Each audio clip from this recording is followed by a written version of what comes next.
everybody. I hope everybody's doing well tonight.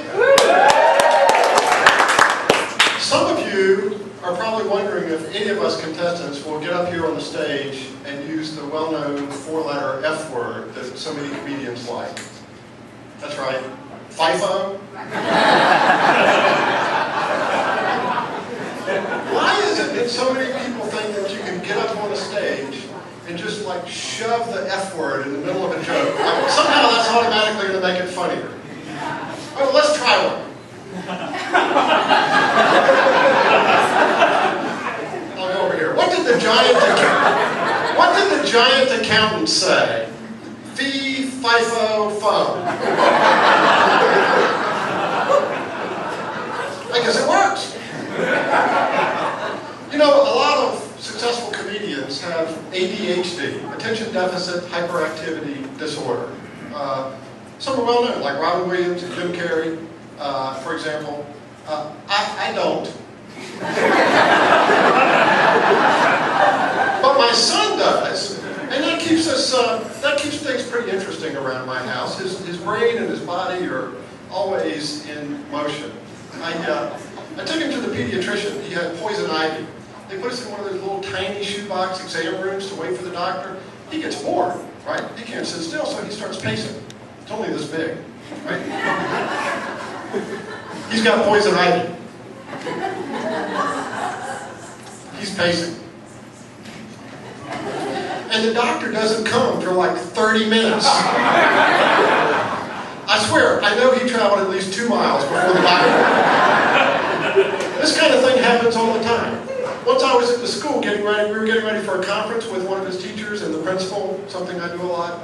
And as usual, he's just bouncing off the walls and all over the place. So I pull him off and I say, look, son, you've got to be serious for this meeting. Totally serious. He's like, yeah, okay, Dad. I'll be serious. Like, really serious. Getting serious. Serious. Sir, yes, sir. I'm serious now. 1, 2, 3, 4. I'll be serious forevermore. Get serious. I'm so serious. Oh. I'm sorry, Dad. I forgot. So, the baseball playoffs are underway now. I like the Phillies to win it all this year. Look, I don't like the Phillies. I just think they're going to win.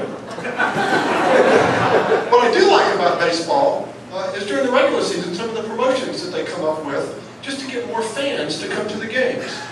If you like fan attendance, my all-time favorite is Disco Music Sucks Night in Chicago in 1979. Fans who brought an unwanted disco record to the game would get in for a doubleheader for just 98 cents.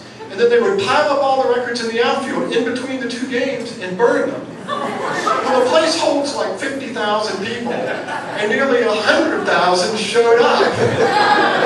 And they had a good old-fashioned Chicago-style riot. Apparently, disco music really does suck. That's a major league promotion. The guy that dreamed that up now owns the minor league baseball team in Charleston, South Carolina. We're down there. We got a big group. We bought our tickets in advance. We're going to go to the game. Quick parenthetical note of irony here. In Charleston, South Carolina, the home of Fort Sumter, where the first shots of the Civil War were fired, the minor league baseball team is affiliated with the major league Yankees. How about that? So we get down there, and they announce they're having nobody night. They're going to try to set a record for the lowest, smallest crowd ever to attend a professional baseball game. Attention all fans, please do not come to the game. Sorry kids, we're not going to the game tonight because the owner of the team doesn't want us to be there. Really. Actually, it's pretty ingenious public relations if you think about it. Nobody goes to the game, and yet they get to claim that over 500,000 people participated in the promotion. And no riot either. The next summer, we're down there again. We got another big group, another big block of tickets. And the day before the game, we find out they've announced Silent Night. They want to set a record for the quietest crowd ever to attend a professional baseball game. So the promotions can last for the first 5 innings. And if you need to express yourself, they've made little signs for people to hold up to say things like, bad call. Or, hey, batter, batter, swing. Hold that up and that'll intimidate the batter. They also have duct tape for people to put across their face if you need a little help putting your mouth shut. On the back of my little sign I wrote, this promotion sucks. When somebody in the 4th row farts and like the umpire and the first baseman are both looking up to see who did that, that's too quiet for a baseball game. Did I mention that my son has ADHD? Hey, little buddy, we're going to go to a baseball game and be as quiet as we can. Doesn't that sound like fun? It turns out the visiting team was the Bombers from our hometown of Columbia, South Carolina. So I told him that if he could just survive for 5 innings and then promise to cheer extra loud for the Bombers, I'd buy him an extra large Mountain Dew.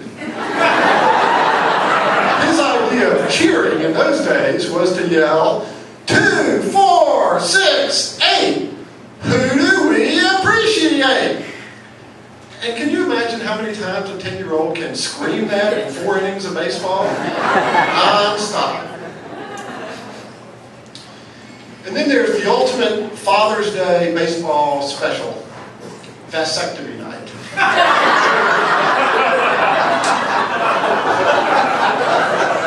After we explained that one, the kids asked us not to take them to any more.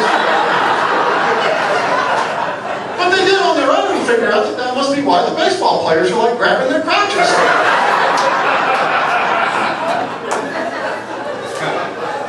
So, I'm Jewish. Growing up Jewish in the South is quite an interesting experience. Shalom, y'all. That's our calling card. My son came home from a summer camp. He says, Dad, I got this great joke. You're going to love it. He says, okay, so Moses was playing golf with that guy. Wait, he's really famous. Oh, what's his name? Don't tell me, don't tell me. Okay, he's playing golf with Moses, and I can't remember it. I figured I better help him out. Jesus? Yes! That's it! I told you he was famous! He says, Dad, you're good. You know, one of our guys is the most famous guy of all time. And yet the Jewish parents in the Sunday schools, we don't teach our kids about him. I remember the first time I saw a bumper sticker that says, my boss is a Jewish carpenter. I didn't get that. None of the Jews I ever knew had any aptitude.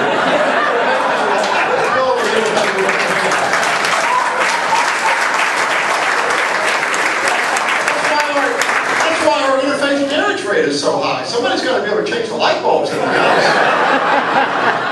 They asked, the Jewish Community Center was asked to send some volunteers over for a Habitat for Humanity project. Bring your tools, they said. So they all got there, and everybody whips out these brand new hammers and other tools that have never even been used.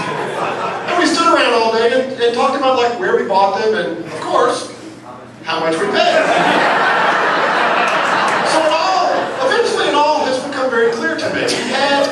We had a really good carpenter a couple thousand years ago. He became a Christian, and we've like lost those skills ever since. Do you know that all the buildings in Israel are made of stone and not wood? It's like there was some lost 11th commandment. One more thing, Moses. If one of your people should become the first Christian, then the occupational skills of that one shall be lost to the Jews for